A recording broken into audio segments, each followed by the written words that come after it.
Hey, Ishmael. I'm calling to respond to Maria's challenge about a book that changed your perception of reality. The book that did that for me is Narcissus and Goldmund, and my story took place 27 years ago.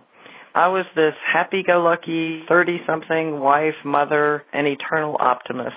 I was the kind of person who always thought life is good, and that's never going to change. 27 years ago was also a time, and this might be hard to believe, but back then, doctors and the general public didn't really know much about and certainly didn't talk about panic attacks or anxiety disorder. That's why I had no idea what was happening when I was driving in the car to the mall one day, and it suddenly felt like somebody had thrown a match down my throat, and my entire body was on fire. Within 15 minutes or so, I felt fine.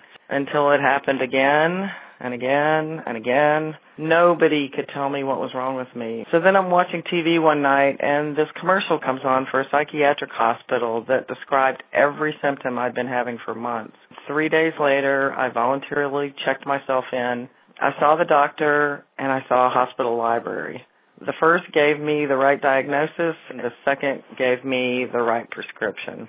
Just knowing that someone knew the condition I had made me feel so much better. But my doctor insisted that I stick around. I stayed for a total of 30 days. Can you imagine being prescribed 30 days in a bona fide psych ward for a terrifying but relatively common panic attack? Thank goodness for that tiny hospital library. That's where I found a copy of Narcissus and Goldmund. I totally identified with Goldmund and his sense of being lost and then found. When he was living in the cloister, Goldmund felt like a square peg trying to fit into a round hole, and that's exactly how I felt in the psych ward activities that they made me participate in every day. Goldmund left the cloister to go experience life and to have adventures and to figure out the world and his place in it. All things that paralyzing anxiety had robbed me of. Reading that book enabled me to perceive my reality in a different way, and it helped me to escape my grim and scary surroundings. It also helped me to look forward to a time when I would be well enough and brave enough to wander again.